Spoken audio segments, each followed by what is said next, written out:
guys, it's Two Preview Games or Adam, and welcome back to another one of my top 5 videos. And in today's top 5, we'll be going over 5 things that bad players do here in Call of Duty Zombies. Now, when I was putting this list together, there are just so many things that can be considered as noob moves in a COD Zombie. So, if you guys want to see a part 2 before World War II Zombies comes out, let's hit 2,500 likes. Once we hit that, I will start doing the second parts to this top 5 because there are just so many things that noobs do here in COD Zombies. We are about 2 weeks away from World War II Zombies, so if any of you have any Treyarch Zombies top 5 ideas, now's your chance to drop it in the comment section below. I'll be doing these top 5s up until World War II comes out, and when you're down there, if you see a comment that you like, an idea that you like, leave that comment a thumbs up. That tells me that you guys want me to do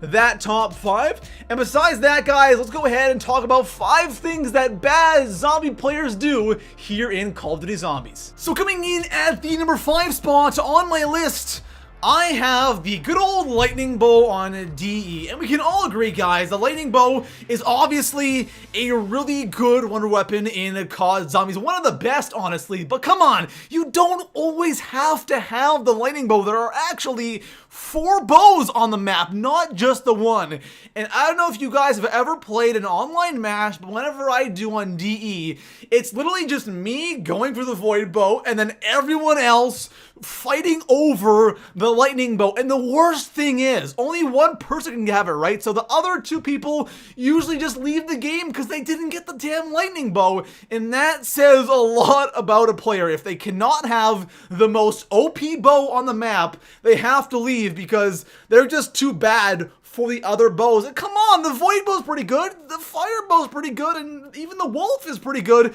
And it's not like you're going for round 200 in a public match. You can use other bows, other weapons. They'll be good for 20, 30 rounds. Don't depend on the lightning bow all the time. Use other bows. They're pretty damn good. So coming in at number 4 on my list, I have the Kino stage door, and everyone who's played Kino der Toten knows you do not open the stage door. It is just the ultimate death trap, and you know you're playing with a bad player when they go and open that door. Now, there is a room above the stage or overlooking the alley, and if you want to go up there, you do not open the stage, you go around through the alley. It is the most frustrating thing when someone opens that door because, again, it's a death trap. And when you're playing online, you're playing 4 players, not everyone can be in the alley. You're probably going to have at least 1 or 2 people running on the stage, and having that door open literally just screws everything over. Under no circumstances, I don't care if you're getting overrun, you keep that door closed at all times. You take the down instead of opening up that door. Now, obviously, Chronicles just came out not too long ago, and a lot of people were playing Kino der Toten for the first time. So playing your first couple of attempts, you know, it's fine. I understand you opened the door you didn't know, but at this point in time, okay, we are months into Chronicles, you should know to never ever open this door. It is forbidden. Honestly, this door should be permanently locked, or it should be so if you open the door, you insta-die or get kicked from the match, because it's just something you don't do. It's obvious, it's been around for the longest time, and please, if you're watching this video right now and you are someone who opens that door for everyone else who's playing with you in a match, please, dude, I beg of you, don't even go near that door on Kino. So coming in at number 3 on my list, going to the box on early rounds, and this is one thing I have complained about since the beginning of time. It absolutely drives me crazy when people go to the box in the early rounds. Now, I'm not talking about doing Easter egg speedruns and you have to get a specific gun from the box to do the Easter egg. I'm not talking about, you know, immolation liquidation, because if you have a fire sale lasting for 2 minutes on round 2, you might as well go spend 10 points or 50 points and get 5 box hits. I'm talking about spending the full $9.50 on the box in the early rounds. Now, I kind of understand why someone would want to go to the boxes so early in the game. They want to try to get a really good gun so they are set for the rest of the game. That makes sense. But the thing is, do you really have to have a ray gun on round 2?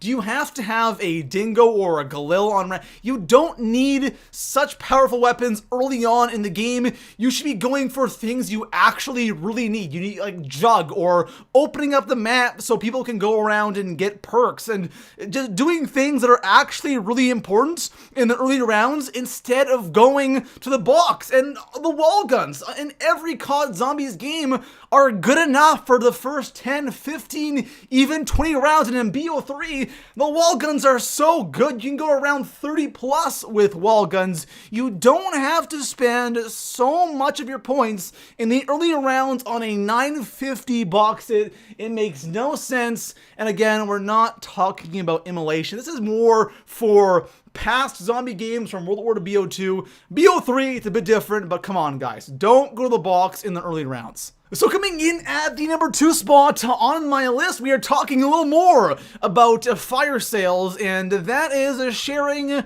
the box on fire sales. This is more of a problem that is in Black Ops 3 because, of course, you can use those fire sale gobblegums and always have those active, and it just blows my mind sometimes when I'm, use some fire sales in a public match and everyone just comes to my box location because they are just near it. And it makes no sense because obviously you would want to go to the box as many times as you can in that short period the fire sale is active, which is like 30 seconds for one. And then if you use all 3, a minute and a half, you want to go to your own box. But no, everyone just flocks to my box and tries to steal my boxes, right? When I get my gun or I cycle out a weapon, they're spamming square trying to get that next box hit. There's a bunch of other box locations on the map. Why is everyone going to one location? It makes no sense. Now, for players who actually do this, I think what this shows is their lack of knowledge when it comes to zombies, right? They might not know where all the box locations are, or they have no idea what's going on, and they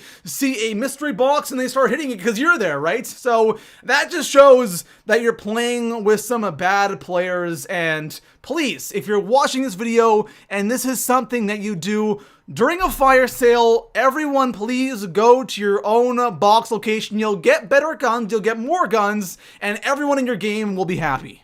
So coming in at the number 1 spot on my list, one of the noobiest things you can do in all of Call of Duty Zombies, and one thing that can really hurt you as a zombie player, is depending on gobblegums too much. Now, I'm going to explain what I mean by that exactly, and then we'll talk about how it can hurt you as a player. Personally, I am so used to playing without gobblegums. For those of us who have been playing zombies since World at War, we know exactly what it's like to play without gums, because World at War, BO1, BO2 did not have gobblegums. Gobblegums is only in Black Ops 3. And for myself, what gums really do is it kind of speeds things up a bit, right? You can get all your perks on round 1. You can get all the guns you want instantly. It really speeds up that setup process. And that's what I kind of like about gobblegums. But if I have to, if I'm in the situation where I don't have any gums or I can't use them, I can play fine. It's just really not that difficult to play the gums because I'm so used to playing without them. So what you want to do is don't depend on gums all the time. Can you get through a boss fight without self-med or without a near-death experience? Do you have to have immolation to get your good guns? Do you have to use Perkaholic all the time or Unquenchable or On the House to get as many perks as you can? Can you play with just 4 perks? And playing without gums is important because if you go into a game like, for example, maybe World War II won't have the exact same gum system or a system that's as overpowered as it is here in Black Ops 3, and you go into that and you're expecting to have a Perkaholic and all this stuff and it's not there, you're gonna get crushed. So learn to play without gums. It will make you a much better zombies player because there are some situations where you might not get the gum you want or you have to play without a gums, and if you depend on them so much, you're gonna get crushed and you're gonna die, and honestly, the majority of zombies is without gums. So learn to play without gobble gums, it'll make you a much better zombies player. Like I said at the beginning of the video, guys, if you want to see a part 2 to this top 5 before World War II comes out, let's see if we can break 2.5k likes, and honestly, even if we don't hit that goal, I'm still gonna most likely do a part 2 to this, but sometime in the future after the, first wave of World War II videos. So it's an awesome idea for top 5s. A lot of things I can do with this because there's just so many things that bad players can do in zombies. And also, one thing I want to do is I want to do a top 5 of 5 things that good players do, so a lot of you can become a better players in COD Zombies. But besides that, guys, if you enjoyed the video, drop a like,